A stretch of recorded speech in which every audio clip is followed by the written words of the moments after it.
Hey everyone, welcome to John McCoy Art. I'm John McCoy. I'm an illustrator based in Cincinnati, Ohio, and today I'm going to continue with part 5 of the Learning to Draw with Andrew Loomis's Fun with a Pencil.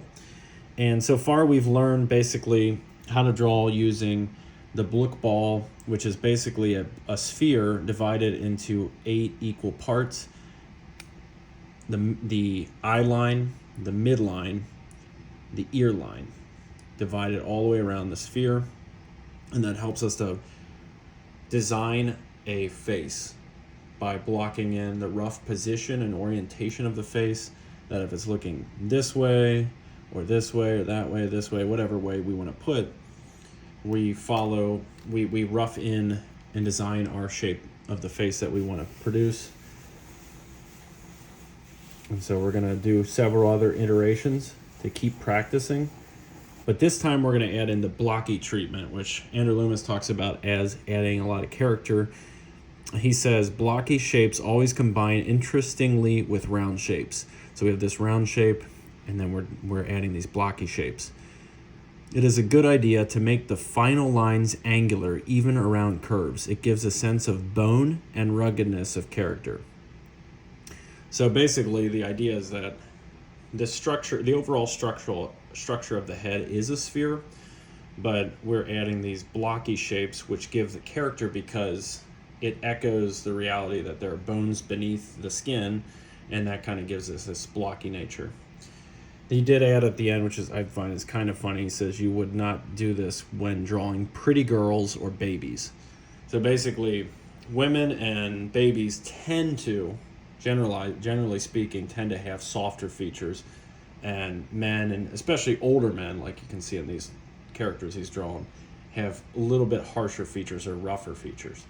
So we're just going to jump in and lay out these forms: the ear line, the eye line, the midline,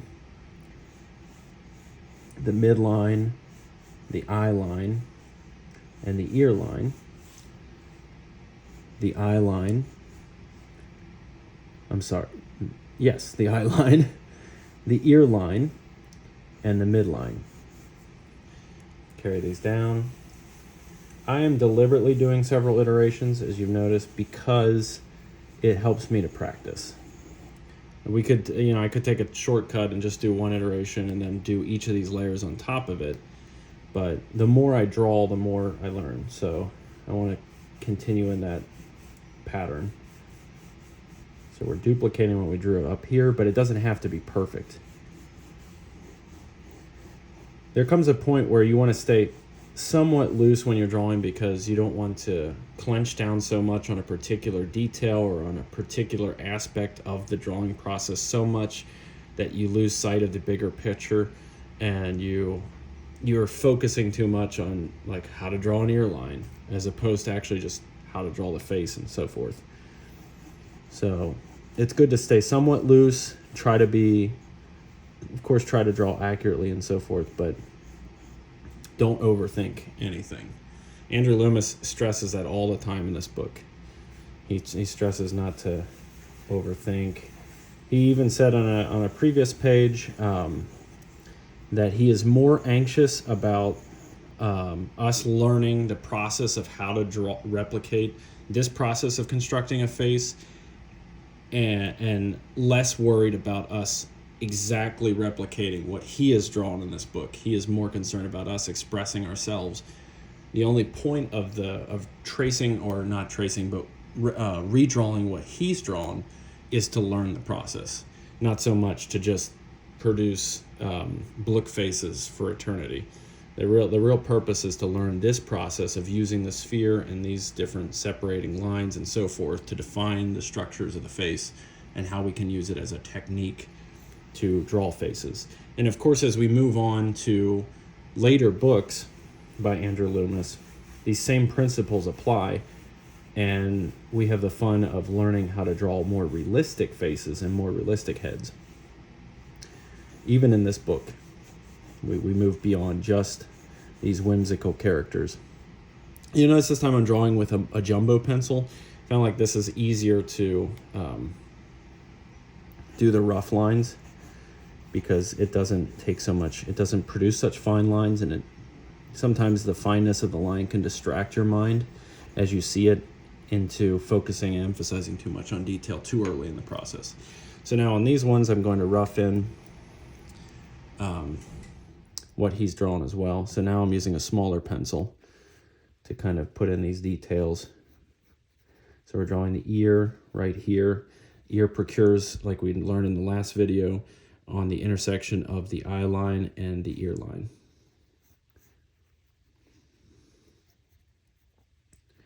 And this time, remember, we're focusing on blocky forms. It may look weird at first when you're drawing these blocky forms because it's not necessarily, we don't think of the face in terms of blocks.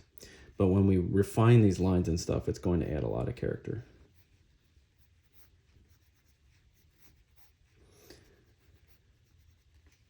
It's good also to consider when you're drawing these kind of blocks to align them to the planes.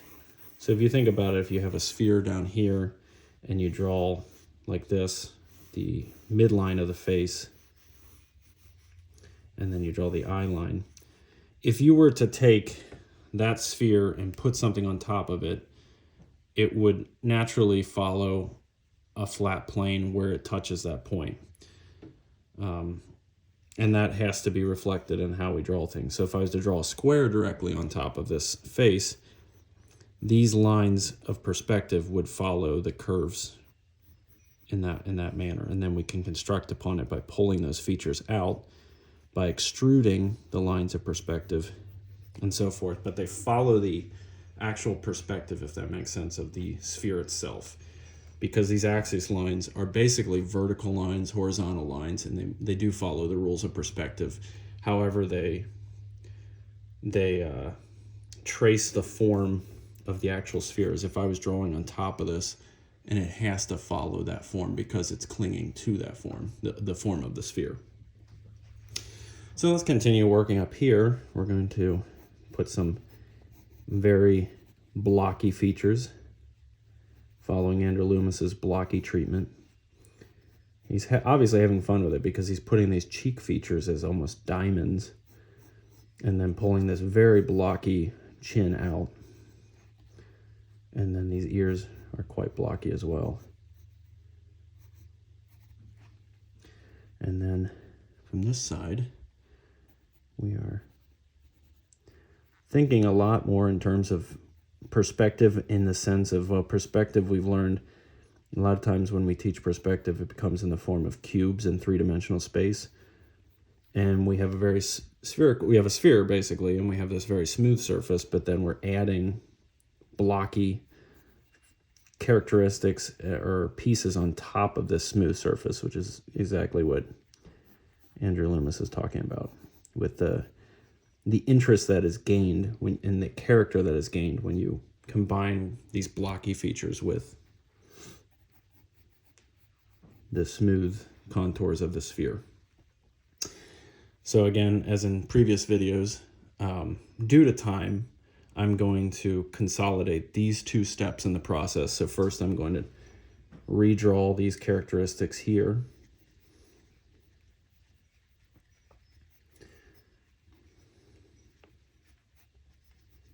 Focusing on these blocky features. I keep thinking as I draw these that probably one of the most important aspects is following symmetry by using the lines of the sphere. For example, making sure that these eyes are equidistant from the lines that we've created of the nose, and the cheeks are equidistant from the center line as well, while trying to follow perspective that were created using the lines of axis that we've transposed on the sphere. If that makes sense. I hope that makes sense. And if you do have any questions, do write a comment to me, and I can probably explain it better to the best of my abilities. And that'll help to, if there's anything that's not really clear, then I can expound upon it. And we can learn more in the sense of I can learn how better to phrase things as far as how it makes more sense and so forth. So we're pulling down these features, and then we're going to add more information with our pencil on top of those. But the cool thing about drawing is that when you do these iterations, the information is still in your mind about what you drew most recently, and you have sort of a memory of the previous shapes you drew and how you can change those and adjust those, which is kind of a cool process. It shouldn't be a process that's very rigid. It should be a process that's kind of free-flowing and allowing you to be inventive, because you're already learning, and you don't have to be worried that you're not learning how to do these things very, very methodically. You're already learning the method just by reiterating it. So there's no reason to be nervous about, like, if I don't draw this exactly how I drew it the previous time, that I'm somehow going to lose the learning of the process of how to construct these shapes. Instead, if you go with the flow and you just try to loosely capture what you were doing before, you have a little bit of freedom to add more character as you go, and at the same time you're still having knowledge retention of the process of the actual method of constructing these forms.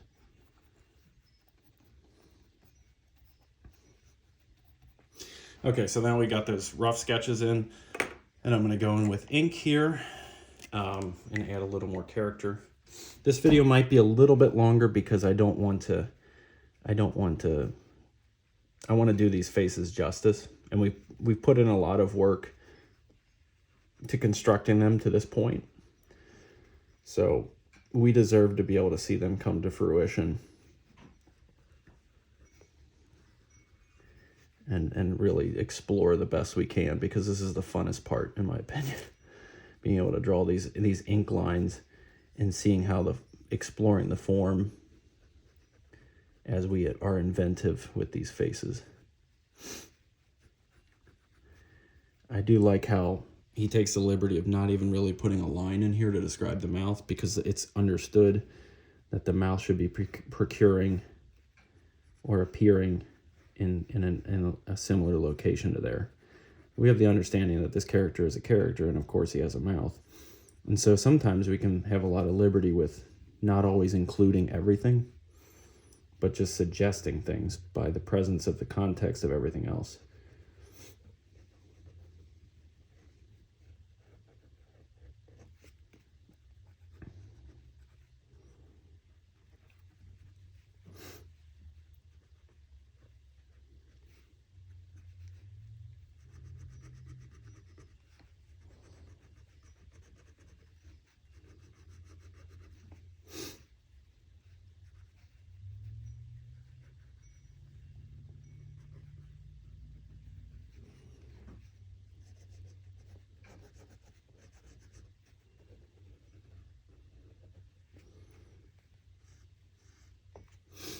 So there's one face. Turned out pretty good. Now we'll go on and move with this one. I like this nose on this guy.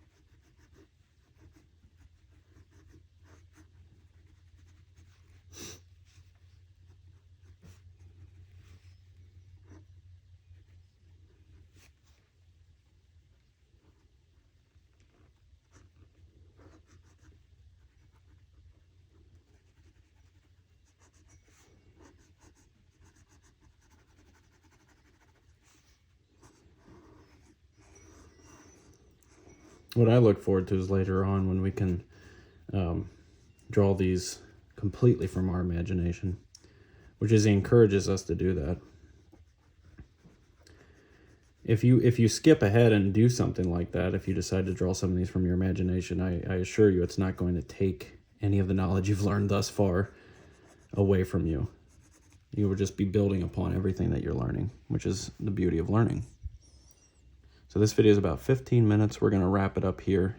Try to keep it with about the same time, but not being too rigid, because part of the fun of learning is just getting involved into the process and seeing what it has to offer.